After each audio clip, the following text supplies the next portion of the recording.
चलो, तो आज की हमारी क्लास का जो टॉपिक है दैट इज स्टार्ट और स्टार्ट्स। ठीक है, क्या है? स्टार्ट और स्टार्ट्स, ये टॉपिक है। अगर हम इस टॉपिक की बात करते हैं, ध्यान से समझना कैसे यूज होता है ये टॉपिक। ये यूज होता है आपका जब आप वर्ड्स आते हैं, लगता है, लगती है, लगते हैं। जब भी किसी सेंटेंस के लास्ट में वर्ड्स आते हैं, लगता है, लगती है, लगते हैं, तो हम स्टार्ट या स्टार्ट्स को यूज करते हैं। ठीक है, क्लियर? अब ये स्टार्ट और स्टार्ट्स का जो यूज है ना, ये सिंपल प्रेजेंट के रूल की तरह ही है। लगभग सिंपल प्रेजेंट की तरह कैसे है? आपको याद होगा, अगर किसी ने किया है, आपको माइंड में याद होगा कि सिंपल प्रेजेंट में वर्ब की फर्स्ट फॉर्म या फिर वर्ब की फिफ्थ फॉर्म का हम इस्तेमाल करते हैं ना। फिफ्थ फॉर्म क्या होती है? फर्स्ट फॉर्म प्लस एस होती है। तो यहाँ पे देखो क्या आ रहा है, स्टार्ट्स आ रहा है ना। एक तरीके से यहाँ पे स्टार्ट जो है वो वर्ब की फिफ्थ फॉर्म के लिए स्टैंड तो कर रहा है, क्योंकि स्टार्ट के साथ एस लग गया। और जो स्टार्ट है वो किसके लिए स्टैंड कर रहा है? वर्ब की फर्स्ट फॉर्म के लिए स्टैंड कर रहा है। तो एक तरीके से ये रूल जो है वो सिंपल प्रेजेंट से ही इंस्पायर्ड है। ठीक है, अब ये रूल कब यूज होगा? जब सेंटेंस के लास्ट में क्या आ रहा होगा? लगता है, लगती है, लगते हैं, और साथ में क्या आ रही होगी? वर्ब आ रही होगी। साथ में क्या आ रही होगी भाई? वर्ब आ रही होगी। ठीक है, अब रूल क्या होगा? देखो, सब्जेक्ट आएगा सबसे पहले, फिर क्या आएगा? स्टार्ट आएगा या फिर स्टार्ट्स आएगा, या तो स्टार्ट आएगा या फिर स्टार्ट्स आएगा, ये ध्यान रखना। और साथ में वर्ब की फोर्थ फॉर्म आएगी। फोर्थ फॉर्म क्या होती है भाई? फोर्थ फॉर्म होती है वर्ब की फर्स्ट फॉर्म प्लस आईएनजी। ठीक है, और प्लस ऑब्जेक्ट आएगा, प्लस ऑब्जेक्ट आएगा। अब चलो आगे देखते हैं बच्चों। ठीक है, तो यहाँ पे ध्यान रखो, ये स्टार्ट कैसे लगेगा? जब भी हमारा जो सब्जेक्ट है वो होगा, एक मिनट, जब भी हमारा जो सब्जेक्ट है वो होगा आई, वी, यू, दे, या फिर कोई भी प्लूरल, तो वहां पे स्टार्ट आएगा पॉजिटिव के अंदर, क्योंकि पॉजिटिव में स्टार्ट और स्टार्ट दो ऑप्शन है ना, तो दो में से कोई एक लगाना है। तो स्टार्ट हम तब लगाएंगे जब सब्जेक्ट होगा आई, वी, यू, दे या प्लूरल। ठीक है, और उसी जगह पे वर्ब की फिफ्थ फॉर्म, फिफ्थ फॉर्म मतलब ये जो स्टार्ट्स है ये कब लगेगा हमारा? जब हमारा सब्जेक्ट क्या होगा? नेम, ही, शी, इट, या फिर कोई सिंगुलर सब्जेक्ट। ठीक है, और नेगेटिव में देखो, नेगेटिव में स्टार्ट और स्टार्ट्स की जगह यहाँ पे डू या डज लिख दिया मैंने। तो डू जो है वो किसके साथ आएगा? सिंपल प्रेजेंट के रूल में भी बताया था मैंने, do I we you they plural के साथ आता है, और डज किसके साथ आता है?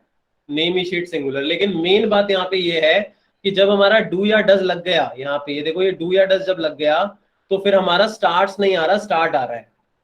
ये चीज आपको ध्यान रखनी है। ठीक है, जैसे मान लीजिए मैंने बोला वह मुझसे बात करने लगता है, वह मुझसे बात करने लगता है। अब यहाँ देखो, लगता है आ रहा है, आ रहा है ना, लगता है। तो जब इसे इंग्लिश के अंदर मैं बनाऊंगा तो कैसे बनेगा? देखो यहाँ पे लगता है आ रहा है और वर्ब भी आ रही है साथ में। सब्जेक्ट लगाओ, वह ही के साथ क्या आएगा? स्टार्ट या स्टार्ट्स। तो ही के साथ देखो स्टार्ट्स लिखा हुआ है, तो ही स्टार्ट्स आ जाएगा। और फिर आईएनजी वाली फॉर्म आ जाएगी। बात करने को क्या कहते हैं? टॉक। टॉक की फोर्थ फॉर्म आ जाएगी टॉकिंग। और मुझसे, मुझसे को कहेंगे फ्रॉम मी। तो ये पॉजिटिव बन गया। और नेगेटिव बनाएंगे तो सब्जेक्ट आएगा ही, फिर डू या डज में से देखो ही के साथ क्या लिखा हुआ है? डज लिखा हुआ है, डज नॉट। और जब डज नॉट लग जाएगा तो स्टार्ट्स नहीं आएगा बल्कि स्टार्ट आएगा, तो it will become he does not start talking from me. समझ में आ गई बात? Is it clear to all of you दोस्तों? Sir yes sir, talking yes sir. From या टॉकिंग टू होगा सर? टॉकिंग टू भी हो सकता है और टॉकिंग फ्रॉम भी हो सकता है। ठीक है, एक बार जल्दी से इस रूल को नोट कर लो। I am giving you 2 minutes, wait. ठीक है, आगे बढ़ते हैं दोस्तों। अब देखो, इसी का पास्ट फॉर्म एक बार देखते हैं, ध्यान से समझना।